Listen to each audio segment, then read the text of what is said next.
High dear students, কেমন আছো সবাই? আশা করি ভালো আছো, তাই না? তো আমরা জানি যে আমরা রেগুলার গ্রামার ক্লাস করি, তাই না? এখন আমরা আজকে যে বিষয়টা করব সেটা হচ্ছে কালেকটিভ নাউন। এবং তোমাদের কাছে কিন্তু আমার বলার আছে যে যারা এখনও নতুন তারা অবশ্যই চ্যানেলটি সাবস্ক্রাইব করবে এবং ফ্রেন্ডদেরকে দেখার সুযোগ দেবে, ঠিক আছে? সেজন্য কিন্তু কী করতে হবে, জাস্ট ভিডিওটা একটু শেয়ার দিতে হবে, ঠিক আছে? আর লাইক দিতে কিন্তু ভুলবে না। তো আজকে আমরা যেটা করব সেটা হচ্ছে কালেকটিভ নাউন, ঠিক আছে? তো শুরু করি, চলো।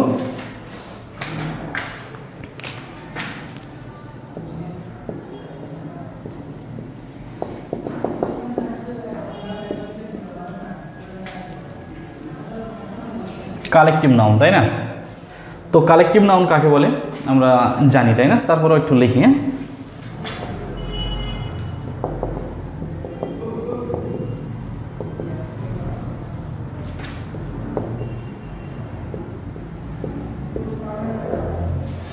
যে নাউন দ্বারা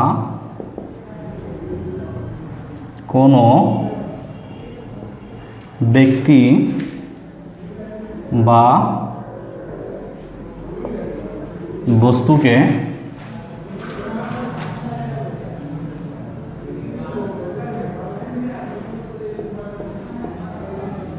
আলাদাভাবে না বুঝিয়ে সমষ্টিকে বোঝায়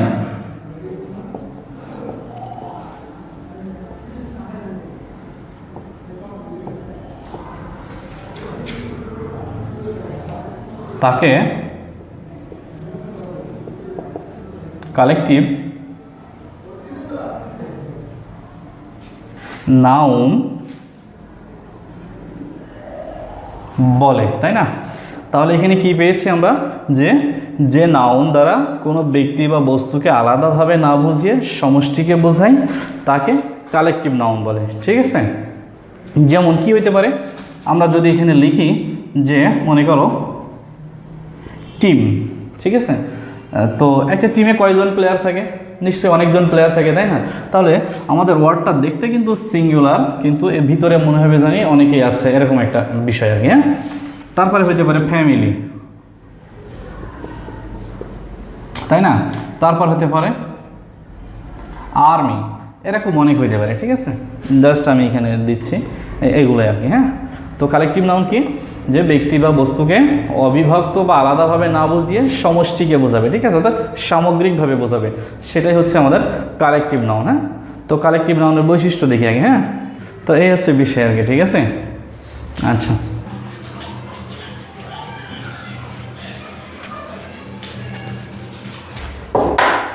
তাহলে আমরা এখন লিখব যে কালেকটিভ নাউনের বৈশিষ্ট্য, ঠিক আছে?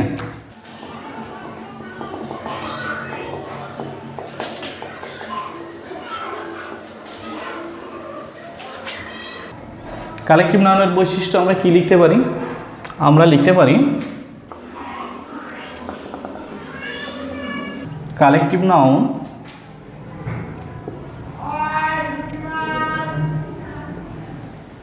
আকারে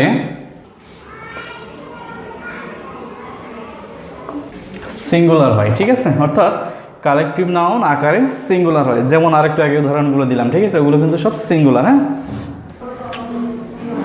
তারপর কালেকটিভ নাউন দ্বারা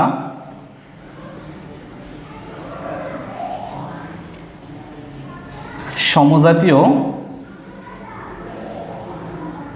ব্যক্তি বা বস্তুর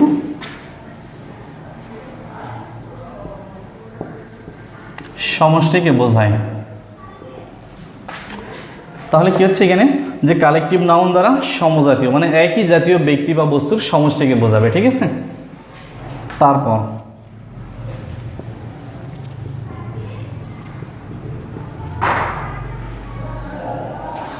collective noun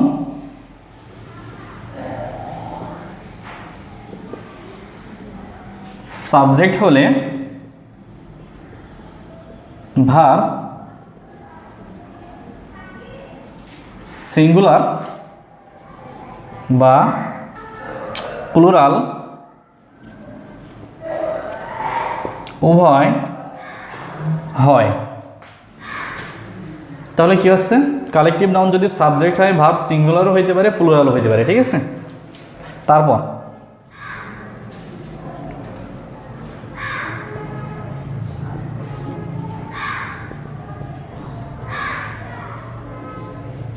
collective noun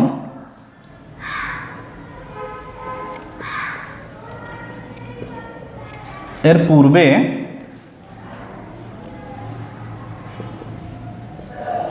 article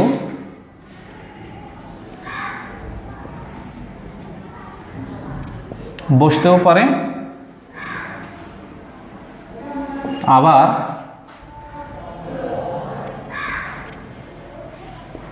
নাও পারে, ঠিক আছে। তো বিষয়টা কীরকম আমি একটু এখানে দেখাই, এটা একটু উদাহরণ দেওয়া লাগবে।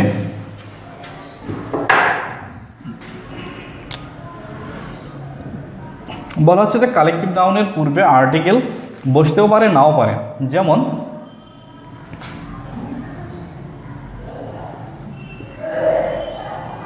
দ্য ক্লাস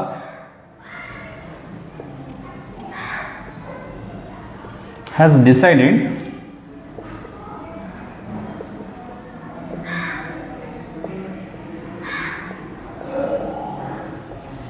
the problem, ঠিক আছে। the class has decided to solve the problem। আবার দেখো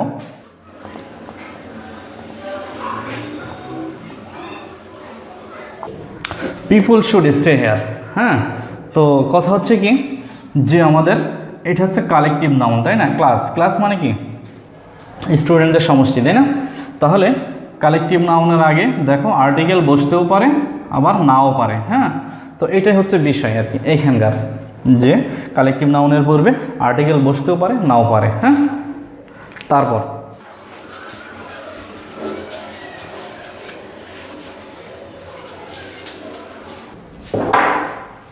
আমরা কিছু নোট লিখবো কালেকটিভ নাউন সম্পর্কে, ঠিক আছে।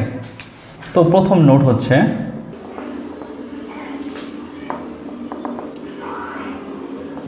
নোট 1 দেই।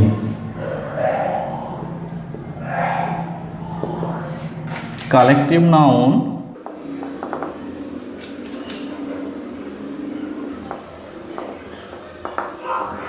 সাবজেক্ট হলে verb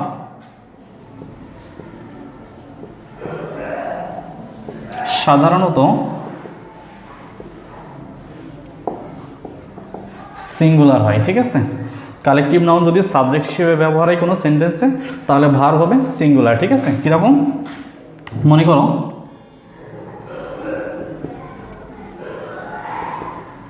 a team is coming here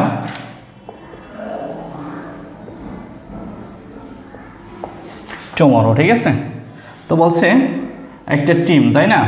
তো হচ্ছে কালেকটিভ নাউন এখানে সাবজেক্ট, এই জন্য ভার্ব হয়েছে সিঙ্গুলার, এইটাই।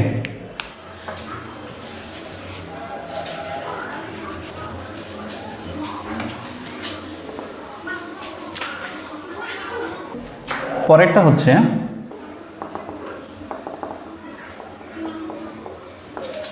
কালেকটিভ নাউন দ্বারা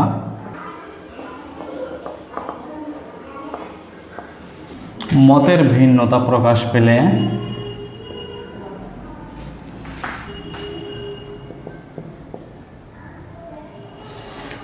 কালেকটিভ নাউন দ্বারা মতের ভিন্নতা প্রকাশ পেলে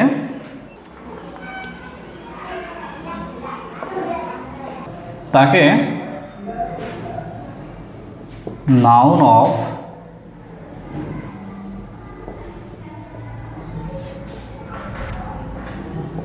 মাল্টিটিউড বলে, ঠিক আছে। কালেকটিভ নাউন দ্বারা যদি মত ভিন্ন প্রকাশ হয় তাহলে সেটা হবে নাউন অফ মাল্টিটিউড, ঠিক আছে। এবং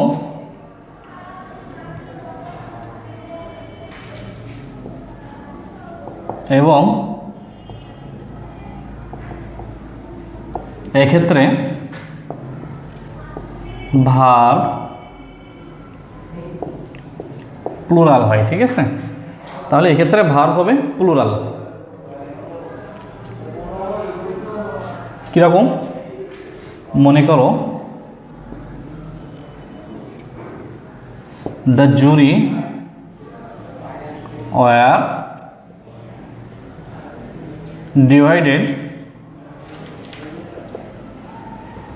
into two গ্রুপস। ঠিক আছে, অর্থাৎ জুরি মানে কি কিছু বিচারকের সমষ্টি আর কি। ঠিক আছে, এরকম তো কিছু বিচারকের সমষ্টি, এটা হচ্ছে আমাদের জুরি এবং এটা হচ্ছে কালেকটিভ নাউন। এখন দেখো এখানে বলছে the jury were divided into two groups, দুইটা গ্রুপে ভাগ হয়ে গেছে। তো দুইটা গ্রুপে যদি ভাগ হয়ে যায় তাহলে তো তারা আর মতের ভিন্নতা প্রকাশ করতে পারে না, তাই না? তারা তো ভিন্ন মত প্রকাশ বলেছে, দুইটা গ্রুপ হয়ে গেছে, তাই না? তাহলে এখানে হচ্ছে মতের ভিন্নতা প্রকাশ পেয়েছে। আবার দেখো যদি মতের ভিন্নতা প্রকাশ না পায় তাহলে কিন্তু সিঙ্গুলার হবে। হ্যাঁ, যেমন আমরা লিখতে পারি দ্য জুরি ওয়াজ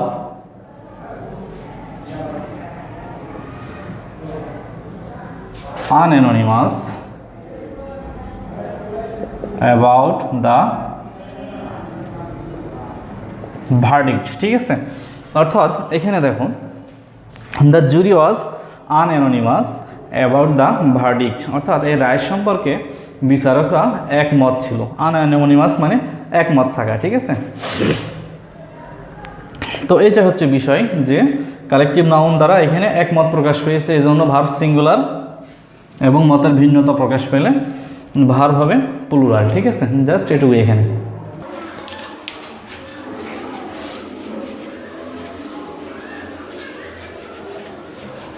তারপর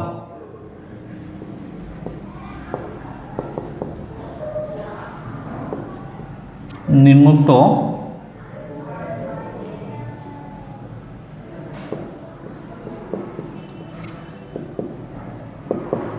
কালেকটিভ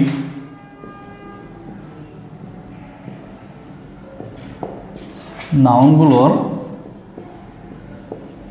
কোনো সিঙ্গুলার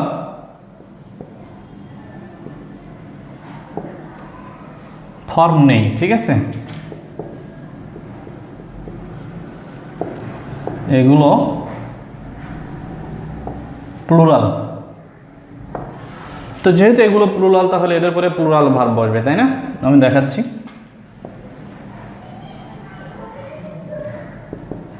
ক্যাটল, তাই না? The cattle are grazing in the field। এই শব্দটার আমাদের সিঙ্গুলার ফর্ম নেই। ঠিক আছে, এই জন্য এটা প্লুরাল সেন্সে ব্যবহার। তাহলে আমার ভার্ব হবে প্লুরাল, অর্থাৎ আর, তারপরে হইতে পারে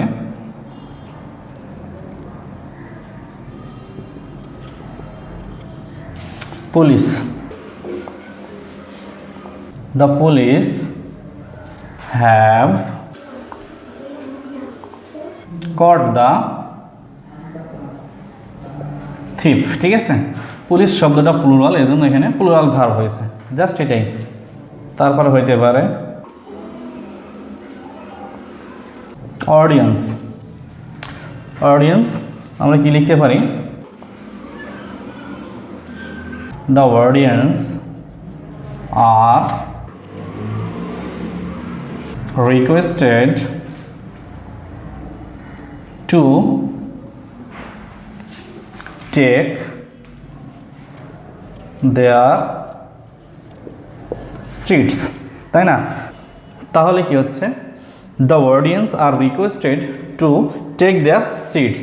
ঠিক আছে, অর্থাৎ এখানে আমার অডিয়েন্স প্লুরাল, এই জন্য ভার্বও প্লুরাল। ঠিক আছে, জাস্ট এটুকুই আর কি। তো ডিয়ার স্টুডেন্টস, কালেকটিভ নাউনের প্রথম টিউটোরিয়ালটা এখানে শেষ করছি, কারণ বেশি লম্বা হয়ে গেলে আবার একটু বোরিং লাগে দেখতে। ঠিক আছে, তো তোমাদেরকে আমি রিকোয়েস্ট